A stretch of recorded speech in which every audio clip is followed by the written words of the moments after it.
11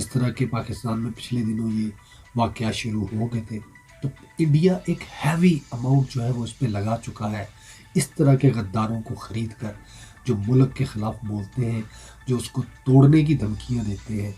یہ وہی لوگ ہیں جو انڈیا کے ہاتھوں کا کھلونا بنے ہوئے ہیں۔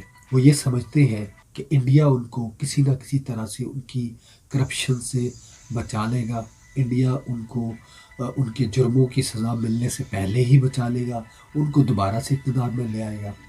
تو یہ ان کی خام خیالی ہے۔ میرے پچھلے پروگرام میں بھی میرے مخاطب وہ لوگ ہیں جو آج بھی کسی نہ کسی طرح سے ان کو اپنے سیاسی پیر مانتے ہیں، اندھے اعتقاد لے کے بیٹھے ہیں۔ میری ان سے پھر گزارش ہے کہ اس بندے کو ذرا غور سے دیکھیں اور غور سے سنیں کہ اس کے پیچھے کون بول رہا ہے۔ دیکھیے، تباہ کاریوں کا کون ذمہ دار ہے؟ جنرل قمر جاوید باجوہ صاحب، یہ سوغات آپ ہی کی دی ہوئی ہے۔ آپ ہی اس مصیبت کی ماری قوم کی پریشانیوں کا موجب ہیں۔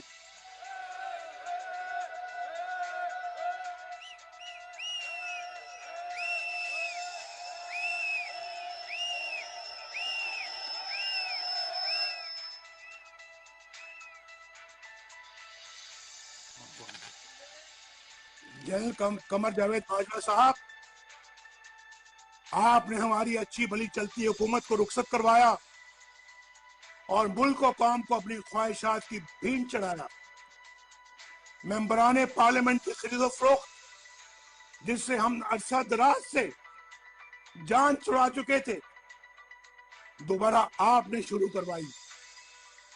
ججوں سے زور زبردستی سے فیصلے آپ نے لکھوائے۔ انصاف کرنے کے جرم میں جسٹس شوکت عزیز صدیقی اور قاضی فائز عیسیٰ کے خلاف تمام اقدامات آپ کے ایما پر کیے گئے۔ آپ نے الیکشنوں میں عوام کے انتخاب کو رد کر کے اپنی مرضی کا نااہل ٹولہ اس قوم پر مسلط کیا۔ نتیجے میں ہونے والی بربادی کے بھی آپ ہی ذمہ دار ہیں۔ جنرل باجوہ صاحب، جواب آپ کو ہی دینا پڑے گا، آپ کو۔ جی ناظرین، یہ آپ کے ملک کے 3 مرتبہ بدقسمتی سے وزیر اعظم رہنے والے میاں نواز شریف صاحب ہیں۔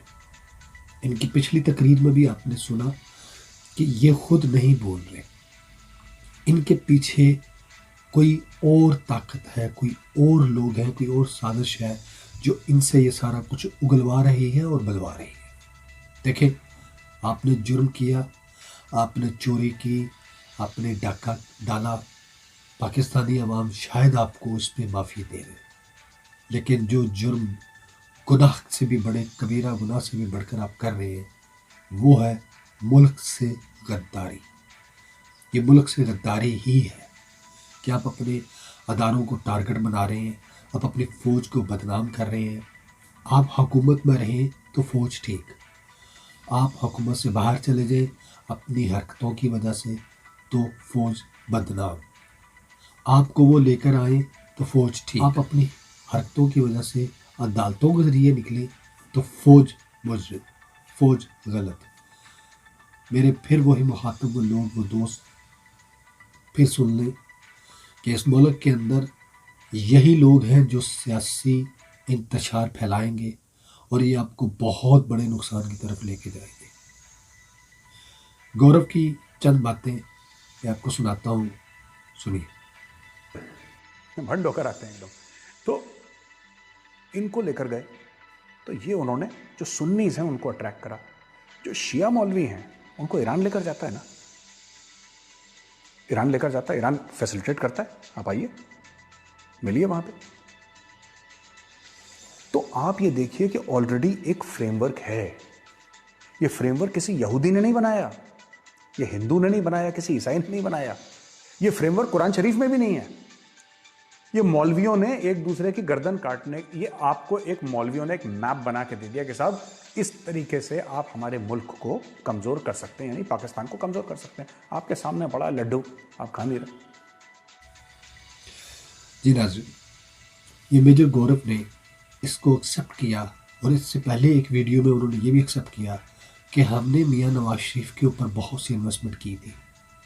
ان کے بہت سارے ٹی وی پروگرامز میں ان کے بہت سارے ریٹائرڈ آفیسر یہ باتیں ایکسیپٹ کر چکے ہیں کہ ہماری نواز شریف کے اوپر الیکشنوں سے پہلے بھی بہت بڑی انویسٹمنٹ تھی. وہ ہر دور میں ہر وقت وہ انہی کو اپنا مہرہ بناتے ہیں اور انہی ہی کو استعمال کرتے ہیں. تو یہ لوگ جو دوسروں کے ہاتھوں بک جائے، اپنے قوم کے خلاف بولیں، اپنی فوج کے خلاف زہر اگلے، وہ کبھی بھی اس ملک کے اور آپ کے اور میرے مخلص نہیں ہو سکتے. بات بڑے پتے کی ہے، بڑے پوائنٹ کی ہے، اگر آپ کی سمجھ میں آ جائے. خدا کے لیے اپنی آنکھیں کھولیں، اپنے ملک سے، اپنے ملک کی فوج سے محبت کریں. یہ وہ فوج ہے جو دن رات سرحدوں کے اوپر میری اور آپ کی حفاظت کی ذمہ داری نبھاتے ہوئے شہادتیں قبول کر رہی ہے. اس فوج کے خلاف جو بولے وہ نہ اس ملک کا نہ ہی میرا وفادار ہے. اللہ حافظ.